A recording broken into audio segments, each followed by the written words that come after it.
Good bad ugly படத்துலேருந்து தேவி ஸ்ரீ பிரசாத் ஏன் விலகினார், எதுக்கு விலகினார் அப்படிங்கிறத நான் போன வீடியோவில் தெளிவாக நான் உங்ககிட்ட சொல்லியிருந்தேன். பட் ஆனால் வந்து ஜிவி இந்த படத்தில் வந்து பின்னணி இசைக்கான வேலையை வந்து பார்க்க போகிறாரு, இதுக்கான அறிவிப்பு கூடிய சீக்கிரமாக வரும் அப்படிங்கிற மாதிரி நான் சொல்லியிருந்தேன். பட் ஆனால் இப்போ கிடைச்ச ஒரு தகவல் என்னென்னா, அறிவிப்பு எதுவுமே வராது. ஏன்னா ஜிபியே வந்து ஓப்பனாக சொல்லிட்டாப்புல, நான் தான் இந்த படத்தோட பின்னணி இசையை பார்க்க போகிறேன் அப்படின்னு.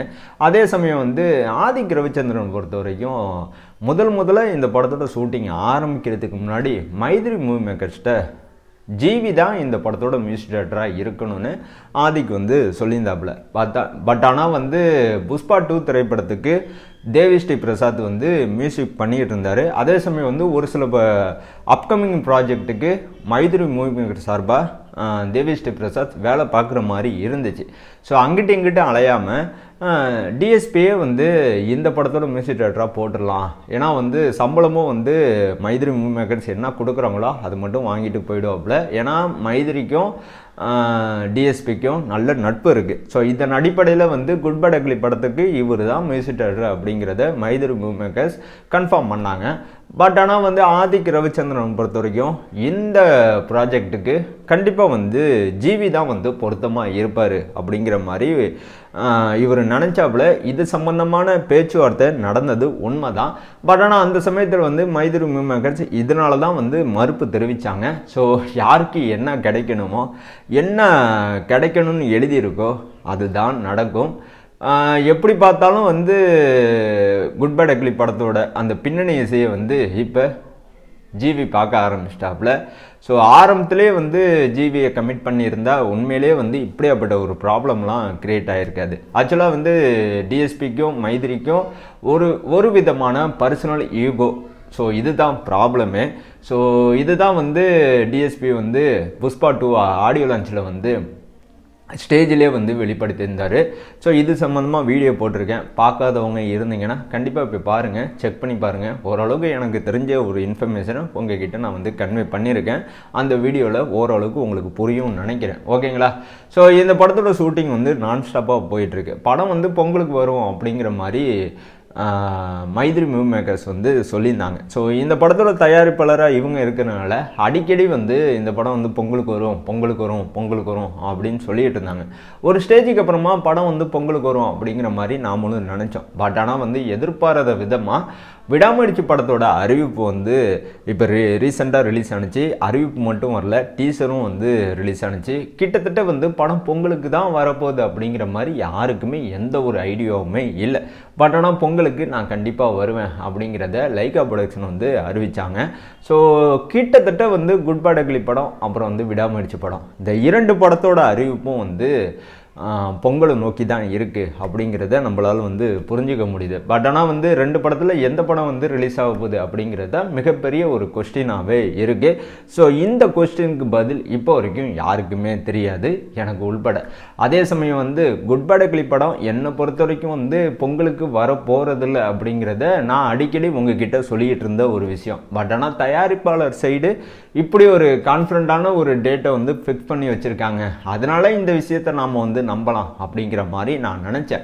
பட் ஆனால் வந்து டிஎஸ்பி வந்து இந்த படத்தோட பின்னணி இசையிலேருந்து இவர் விலகுனதுனால, படத்தோட ஒர்க்கு இன்னும் முடியாததுனால, படத்தோட ஷூட்டிங்கும் இன்னும் முடியாததுனால கிட்டத்தட்ட வந்து இந்த படம் பொங்கலுக்கு வெளியாகிறதுல ஒரு சில சந்தேகம் இருக்குதாங்க செய்யுது. அதே சமயம் வந்து ஜிவியை பொறுத்த வரைக்கும் இப்போ தான் வந்து பின்னணி இசைக்கான வேலையை வந்து ஆரம்பிச்சிருக்காரு. ஸோ பிஜிஎம்லாம் வந்து தரமாக வரணும் அப்படிங்கிறது தான் எல்லா தரப்பு சினிமா ரசிகர்களோட எதிர்பார்ப்பாகவே இருக்குது. ஆல்ரெடி வந்து ஜிவி பார்த்திங்கன்னா வந்து அசுரன் படத்துக்கு பின்னணி இசை வந்து மிரட்டி விட்டுருந்தார். ஸோ இவரோட மியூசிக்கில் ரிலீஸ் ஆன எல்லா படத்தோட பின்னணி இசையும் வந்து அவுட்ஸ்டாண்டிங்காக இருக்கும். எனக்கு பர்சனலாக ஃபேவரெட்னா 1000ல் ஒருவன் தான், அப்புறம் வந்து வெயில். இந்த 2 படத்தோட பின்னணி இசையும் எனக்கு இப்போ வரைக்கும் அவ்வளோ பிடிக்கும். பட் ஆனால் வந்து அசுரன் என்னை வந்து மிரட்டி விட்டுச்சு. அந்தளவுக்கு மிரட்டலான ஒரு பின்னணி இசையை வந்து அசுரன் படத்தில் கொடுத்துருந்தாரு. அதே மாதிரி வந்து இந்த படம் கூட செம்மையாக இருக்குங்க. இருங்க வரேன், சட்டனாக வர மாட்டுது. அது என்ன படங்க அது? ஜிவி ஆதிக் ரவிச்சந்திரன் டைரக்ஷனில் கடைசியாக ரிலீஸ் ஆகி ஹிட் அடித்த மார்க்காண்டனி படம். இந்த படத்தில் வந்து பாடல்கள் வந்து பெருசாக கவனம் பெற்றுச்சு. பட் ஆனால் வந்து பிஜிஎம் உண்மையிலே வந்து தாறுமாறாக இருந்துச்சு.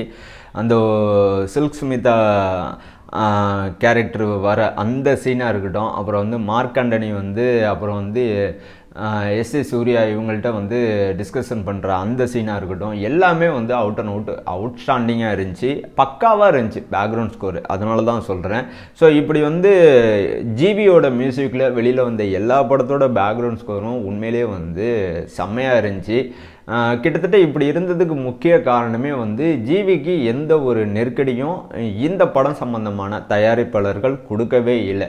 அதன்படி பார்க்குறப்ப மைதிரி மூவி மேக்கர்ஸும் குட் பேட் அக்லி படத்தோட அந்த பின்னணி இசையை வந்து ஜிவி பிரகாஷ்குமார் சீக்கிரம் ஆரம்பிங்க, சீக்கிரம் முடிங்க அப்படின்னு எந்த ஒரு நெருக்கடியும் வந்து கொடுக்காம இருந்தார்னா கண்டிப்பாக வந்து ஜிவியோட அந்த 100% ஒர்க்கு இந்த படத்தில் கண்டிப்பாக வந்து வெளிப்படும். ஸோ என்னை பொறுத்த வரைக்கும் நான் இப்படி தான் பார்க்குறேன். அதே சமயம் வந்து ஜிவி வந்து சும்மா சர்வசாதாரணமாக இந்த மாதிரி ஒரு பொசிஷனுக்கு வரலை, ரொம்பவே வந்து ஸ்ட்ரகிள் பண்ணி தான் வந்திருக்காப்புல. ஸோ மியூசிக்கை A to Z வந்து முறைப்படி படிச்சுட்டு வந்திருக்காப்புல. அதே சமயம் வந்து ஏஆர் ரகுமான் இவங்களோட அந்த இன்ஸ்டியூட்டில் வந்து ஜிவி பிரகாஷ்குமார் படிச்சிருக்காப்புல. கிட்டத்தட்ட வந்து குருவோட ஆசீர்வாதத்தோட இவரோட கெரியர் அவர் வந்து ஆரம்பிச்சிருக்காரு. இப்போ வரைக்கும் சக்ஸஸ்ஃபுல் மியூசிக் டைரக்டராக இருந்திருக்காரு. ஸோ ஜிவியோட மியூசிக்கில் ஒரு படம் வருதுன்னா கண்டிப்பாக வந்து பாடல்களும் பெருசாக பேசப்படும், பின்னணி இசையும் பேசப்படும் அப்படிங்கிறது ஊரறிஞ்ச ஒரு விஷயம். அதே மாதிரி இப்போ பார்த்தீங்கன்னா கரண்டில் வந்து ஏகப்பட்ட மியூசிக் டைரக்டர் இருக்காங்க. ஆனால் தனித்துவமான ஒரு மியூசிக்கில் தனியாக தெரிகிற ஒரு ஆளுன்னு பார்த்தீங்கன்னா அது ஜிவி தான். ஏன்னா ஜிவியோட மியூசிக்கில் இது வரைக்கும் ரிலீஸ் ஆன எந்த ஒரு ஒர்க்கையுமே வந்து இது அந்த படத்தோட ஒர்க்கு மாதிரியே இருக்குப்பா, இந்த பாட்டிலேருந்து தான் ஜிவி வந்து இந்த டூனை எடுத்திருக்காரு அப்படின்னு நம்மளால வந்து கண்டே பிடிக்க முடியாது. எனக்கு தெரிஞ்ச வரைக்கும் இவர் வந்து ஓனான ஒரு மியூசிக் தான் கொடுத்துட்ருக்காருன்னு நினைக்கிறேன். அதனால தான் யாராலையுமே எதையுமே கண்டுபிடிக்க முடியல. அதே சமயம் வந்து அனிருத்துக்கு செம்ம டஃப்பான ஒரு காம்படிட்டராக வந்து ஜிவி உண்மையிலே வந்து உருவாயிட்டு இருக்காரு. ஸோ குட் பேட் அக்லி, விடாமுயற்சி இந்த 2 படத்தோட ரிலீஸும் கண்டிப்பாக வந்து ஒரே நாளில் ரிலீஸ் ஆக போகிறதில்ல அப்படிங்கிறது என்னோட உறுதியான ஒரு எதிர்பார்ப்பாக இருக்குது. நான் நினைக்கிற ஒரு விஷயமாகவும் இருக்குது. அதே சமயம் வந்து விடாமுயற்சி படத்தோட கதை வந்து திருட்டு கதை. இந்த கதையை வந்து மகிழ் திருமேனி அவர்கள் பிரேக்கிங் டவுன் படத்துலேருந்து அப்படியே சுட்டுட்டாரு. பிரேக்கிங் டவுன் படத்தோட ப்ரொடியூசர் பாரமெண்டர் பிக்சர் இவங்க இப்போ இந்த படத்தோட டீசரை பார்த்துட்டு லைக்கா ப்ரொடக்ஷனுக்கு மேலே லீகல் ஆக்ஷன் எடுத்திருக்காங்க. இதன்படி லைக்கா ப்ரொடக்ஷன் பாரமெண்டர் பிக்சருக்கு கிட்டத்தட்ட வந்து 150 கோடி நஷ்டஈடு கொடுத்தே ஆகணும் அப்படிங்கிற மாதிரி நியூஸுக்கள்லாம் நீங்கள் வந்து கேள்விப்பட்டிருப்பீங்க. பட் ஆனால் வந்து இது உண்மை இல்லை அப்படின்னு நான் உங்ககிட்ட சொல்கிறேன். ஏன்னா எனக்கு தெரிஞ்ச வரைக்கும், எனக்கு புரிஞ்ச வரைக்கும், நான் அலசி ஆராய்ஞ்ச வரைக்கும் கிட்டத்தட்ட இந்த ஒரு நியூஸ் மட்டும் பர்டிகுலராக வந்து வதந்தி மட்டும்தான். இது வந்து உண்மை கிடையாது, ஜஸ்ட் ஒரு ரூமர் தான்.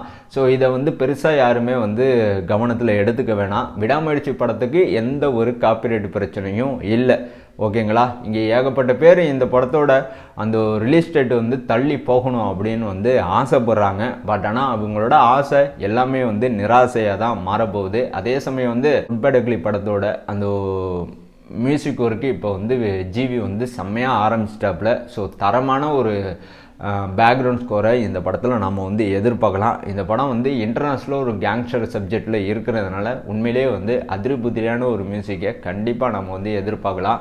ஸோ தரமான ஒரு பிஜிஎம்மில் அஜித் இவங்க என்ட்ராகிற ஒவ்வொரு சீனும் வந்து இருக்க போகுது. ஸோ மங்காத்தா படத்துக்கு பிறகு, பில்லா படத்துக்கு பிறகு, ஸோ கிட்டத்தட்ட வந்து பிஜிஎம்மில் வெறித்தனமான ஒரு பிஜிஎம் இதுதான் யா அப்படின்னு நாம் வந்து சொல்ல தான் போகிறோம். இதுக்கான நேரம் நெருங்கிட்டே இருக்குது. படத்தோட ரிலீஸ் எப்போ என்ன அப்படிங்கிறது தான் இப்போ வரைக்கும் செம்ம கன்ஃபியூஸாக இருக்குது. ஆனால் படம் வந்து பொங்கலுக்கு வரப்போகிறதில்ல அப்படிங்கிற ஒரு விஷயம் மட்டும் நான் இங்கே பதிவு பண்ணிக்கிறேன். ஏன்னா விடாமுயற்சி படம் தான் முன்னாடி வரப்போகுது, குட் பேட் அக்லி படம் தான் பின்னாடி வரப்போகுது. ஓகேங்களா? நன்றி, வணக்கம்.